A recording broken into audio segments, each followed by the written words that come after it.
आंखें बंद करिए और कल्पना करिए एक ऐसी धरती की जहां हवा में भी प्रेम घुला हो, जहां सुबह की पहली किरण धरती को छूते ही भक्ति में बदल जाती हो।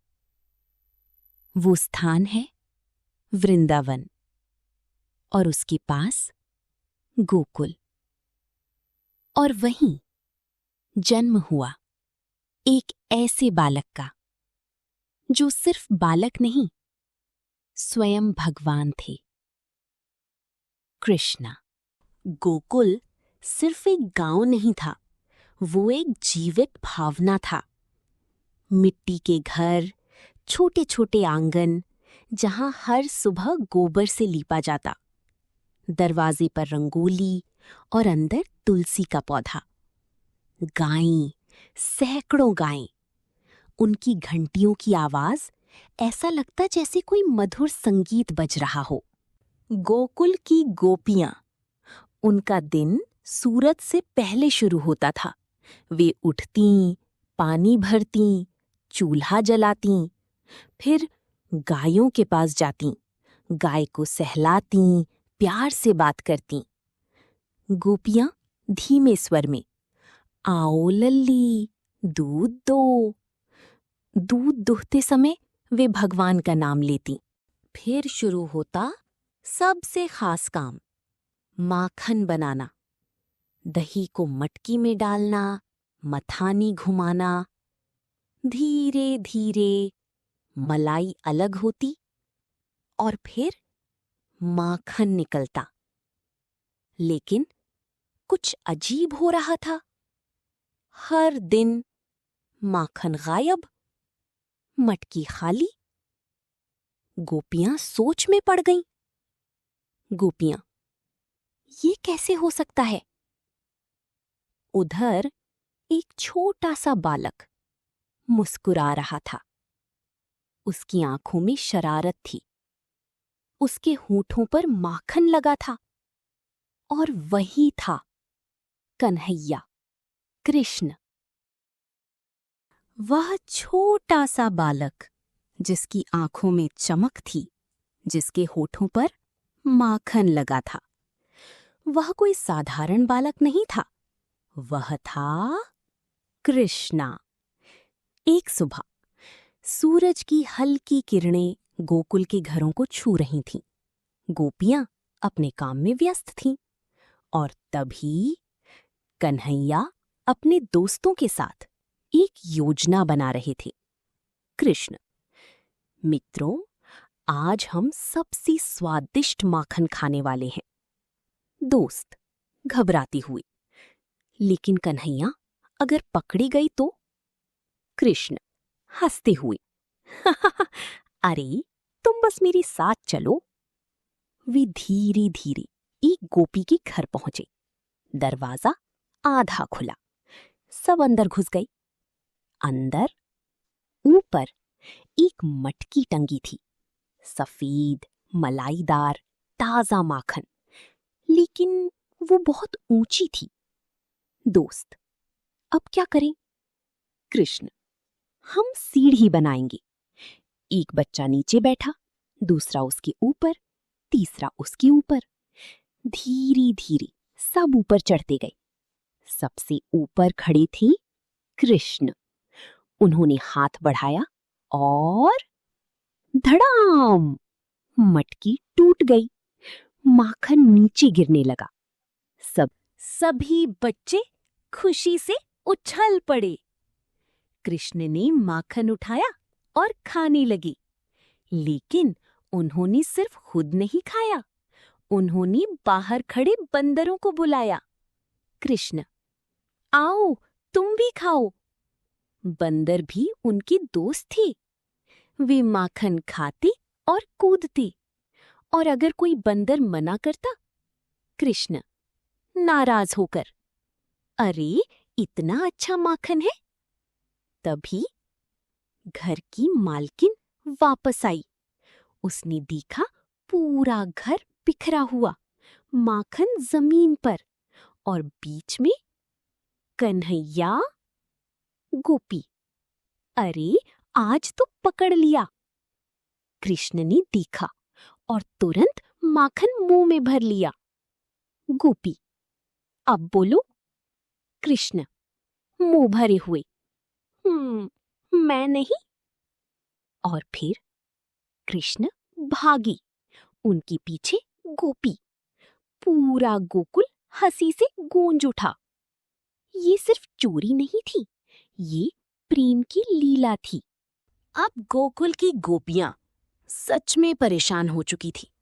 हर दिन माखन चोरी, हर दिन नई शरारत। एक दिन सब गोपियां इकट्ठा हुईं। गांव के बीच एक बड़ी सभा लगी। पहली गोपी, अब बस ये रोज रोज नहीं चलेगा। दूसरी गोपी, हमारा सारा माखन खत्म हो जाता है। तीसरी गोपी, थोड़ी हंसी के साथ, और वो कान्हा इतना प्यारा है कि डांट भी नहीं सकते। गुस्सा भी था और प्रेम भी। गोपियों ने एक नई योजना बनाई।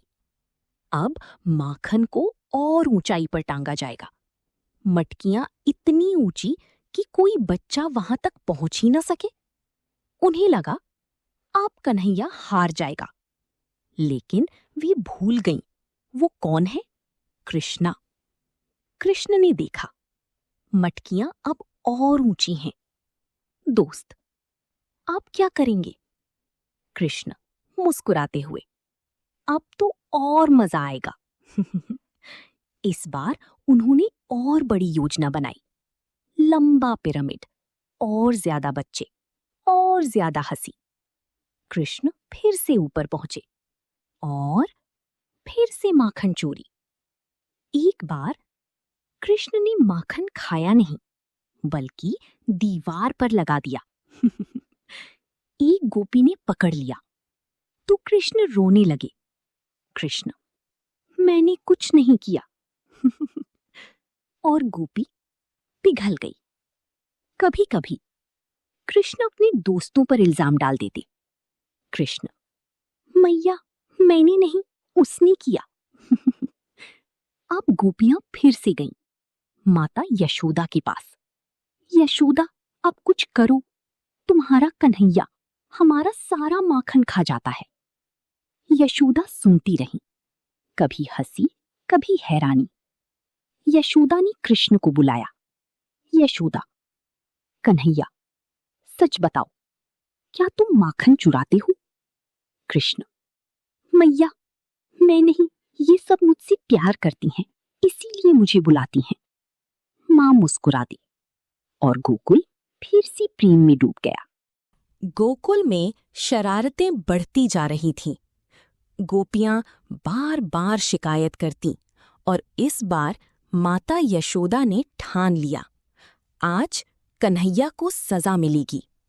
एक सुबह कृष्ण फिर से माखन चुरा रहे थे और इस बार मां ने उन्हें देख लिया। यशोदा दौड़ी, कृष्ण भागे। छोटे छोटे कदम, पायल की आवाज, हंसी और डर का मिश्रण। लेकिन आखिरकार मां ने पकड़ लिया। यशोदा थोड़ी सख्त, आज नहीं छोड़ूंगी। कृष्ण, मैया मत मारो। उनकी आंखों में आंसू थे, लेकिन उन आंसुओं में भी प्रेम था। यशोदा ने रस्सी उठाई और कृष्ण को बांधने लगी, लेकिन रस्सी हर बार छोटी पड़ जाती। उन्होंने एक रस्सी और जोड़ी, फिर भी छोटी, फिर और रस्सी, फिर भी 2 अंगुल छोटी। ये कोई साधारण घटना नहीं थी, ये एक संकेत था। 2 अंगुल का अंतर, एक मनुष्य का प्रयास, दूसरा भगवान की कृपा। जब दोनों मिलते हैं तभी भगवान बंधते हैं। आखिरकार मां थक गईं, उनके माथे पर पसीना।